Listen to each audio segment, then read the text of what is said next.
Child, I was really ready for this third part of the reunion of Real Housewives of Potomac to just like snatch my wig, and it didn't. And it didn't give us anything that we didn't already have in terms of the Robyn interview. So I'm not really sure why it was 90 minutes, but I have none other than Monty from Mixing with Monty and The Waiting Room. And so we are going to rewind about this 90-minute episode that really could have been 60 seconds.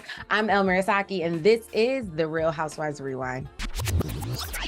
We all know that reunion didn't need to be 90 minutes, but since it was, I don't know. I gotta start on the hottest. 90. You're like, no, I needed it. I think once Candiace was like, "Oh, you're gonna snipe," just like once it was that capital B, I said, "Oh, we could go home after this." Okay, yeah. So, but to me, Candiace has been clearing the entire time. This every single part. So I'm kind of here for. I want to hear more. Every time she said something, when she did give me that one emphasis on the bitch ass, I was satisfied in my soul. Every time Candiace cusses, I feel like it's my mama. Oh, so we mad. Like me, yeah. I'm a cursor. I'm gonna add some cursive letters to it any chance I get. Like, well, hello. Like I'm in there like that, you know what I mean? But my mom reserves the curse words, and they're very specific. Like, she doesn't have a whole litany of them. They're very specific. So when my mom cusses, it's like, oh, we should all pay attention. And that's how I feel when Candiace cusses. Right, because she has such intelligent reads, and she's like not in a whistle, a dog whistle, passive or macro-aggressive kind of way. Not that she like is articulate, but she does speak so incredibly above most people that when she comes down with us in the gutter and curses, it just feels like a little extra seasoning. A little razzle-dazzle sure. A little salt bay. Like, we didn't need to add the parsley, but here we are. The thing with Candiace is, though, I feel like Katy Perry, like, you're hot or you're cold. Like, it's either way. It's either she's down in the gutter with us and she is just like reading us for filth and there are no rules to it, or it's like, wait, are you Dr. Wendy? Are you a lawyer? Like, it's in between. And the only thing that I wish from her, and I know that she doesn't owe us this in the moment of her anger, especially where her anger is rooted in, but I wish that she could just add some of that intelligence and that quick-witted educational tongue to the gutter moments. Like, if she could read us down and throw in an infinitesimal disproportion, like, I would love that. Like, my only give me a $50. I don't know why I'm a Candiace person this year, but like, why do we only hold her to a higher standard? That's my only thing, because she's smart. She's not allowed to also have, a get in the gutter moment as often as everybody else does. And I say, why don't the other girls elevate and have an intelligent moment and stop having only gutter moments? Oh, because then we would really have to say the silent part out loud, which is Candiace is better than them. Okay. From Candiace to Robyn, and before we really get into the Robyn of it all, I was a little, as a woman, right? I love that Candiace clapped and was very happy when Robyn had her wedding montage, right? But in keeping up the diagram of all the housewives, I was like, wait, so are y'all friends? Like, did you patch it up? Because when Robyn was on Watch What Happens Live, which was the 30-minute piece that we got at the end, she says that Candiace is mad at her. So I was kind of confused, like, where did it all fall there? Well, I think that Candiace didn't know yet the extent of what's happening, because she clapped for her at the wedding montage, but 2 weeks later is when they did the Watch What Happens Live, because Robyn was already scheduled to be there, but this all broke out like within that 2 weeks. So Candiace was like on Twitter that day going, I'm perplexed. Like, she felt like she was feeling, she was upset. She was shocked. That was like the same week. Gut punch. The gut punch for me, though, while Candiace is entitled to her feelings, the gut punch for me, and I've been screaming from the rooftop that this prenup storyline was fake the whole time. It wasn't happening. We end here. We talked about the infidelity clause all season.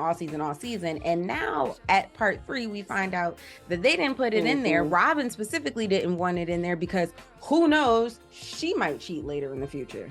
Yeah, I'm like, and so, so why are we getting married?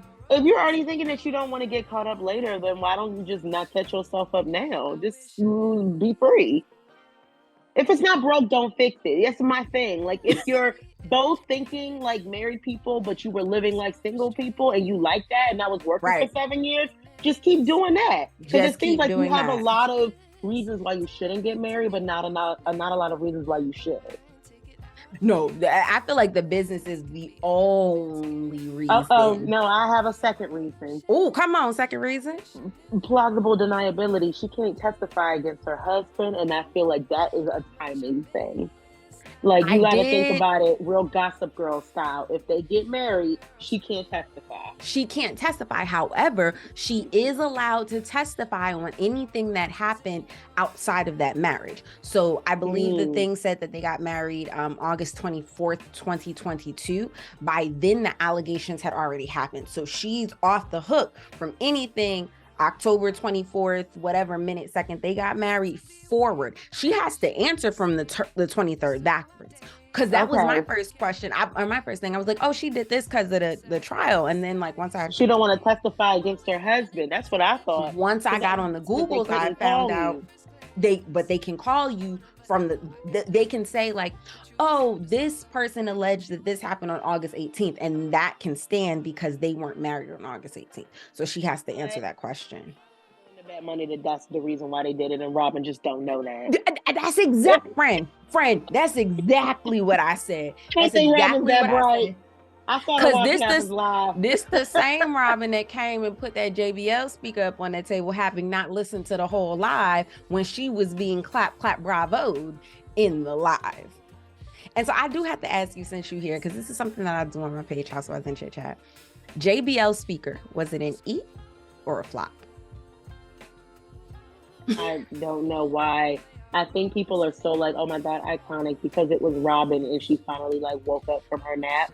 But no, if from anybody else, we'd be like, this is a flop. If this was on Salt Lake City, it'd be a flop. If this was on New York, we'd be like, what? Like, we would be so confused. Even on Orange County, we'd be like, I mean, this is no Bass Lake. So I just feel strongly that we're only considering it as an honorable mention of an eat because it's Robyn, and Robyn doesn't even come to the table to nibble.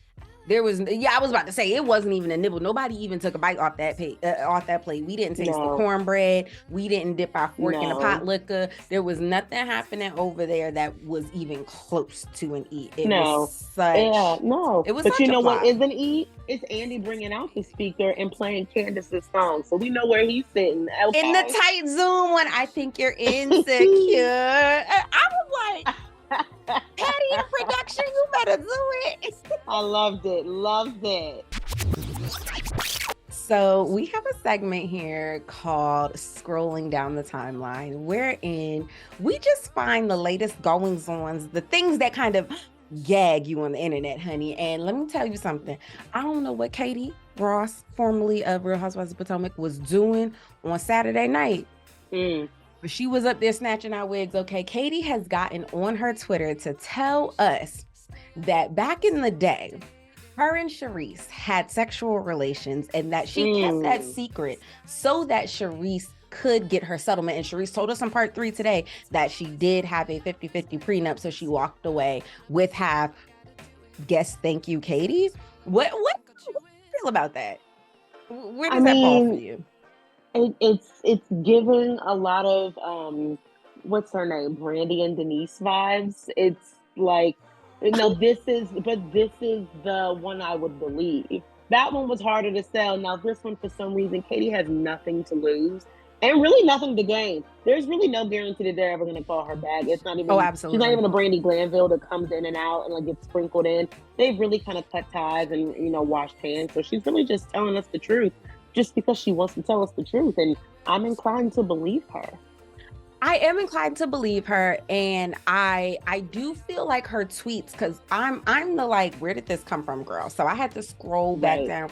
Katie told us on her timeline that she had spoken to Kanye's agent, that Kanye was allegedly ready to issue an apology, allegedly, and come back and like reemerge, and that her as a Black Jew was willing to accept his apology and listen to it. There was a lot of conversation on the timeline that night about her being mixed and how that affords her the ability to say certain words. that maybe some of her family members can't say. And so it was a little all over the place. So to that I say what I always said, I would love to see Katie back if it's healthy for her. If she's okay. Yeah, that's how, I mean, I've been in some group chats and they were talking about the same things of like, bring her back, bring her back. And I say, well, she needs to be well. And that means off everything and mind okay with everything. Like, we've seen her struggle and we don't want to see that again.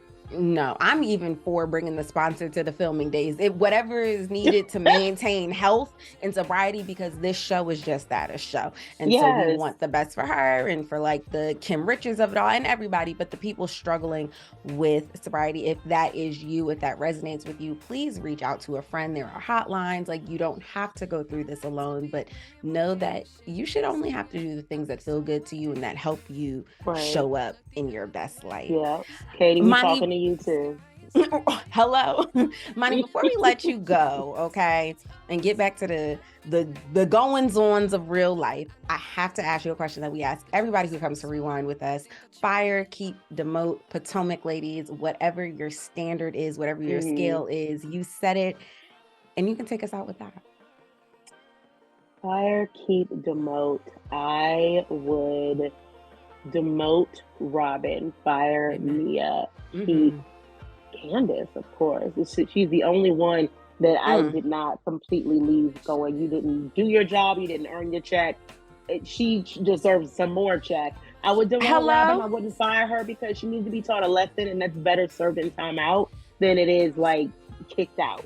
And Mia, we don't know what's happening over there. G is a better actor than her anyway, and they both need to go backstage. Bye. You saw G came with his napkin ready. He knew the tears was coming. With his fake tears, okay. He was like Kyle. Remember when the reunion, Kyle started crying before Kathy even hit the couch? He was like, "Oh, we just got no answer. So then why are you crying?" Like, I'm sorry. What are the tears for? Money, babe. Are you okay? No, don't cry. You're fine. You're fine. Money, we appreciate you coming to Rewind with us about this 90-minute reunion child that really needed to be 60 minutes. Before you go, tell us where we can find you, be in touch with you, interact with you, all of that.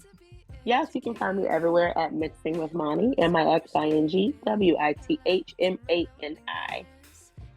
Period. Guys, this has been another episode of the Real Housewives Rewind. We appreciate you for being here. You could have been anywhere on the internet, but you were here kikiing with us, and that is greatly appreciated. Until next time, I am Elle Murasaki, and this has been the Real Housewives Rewind.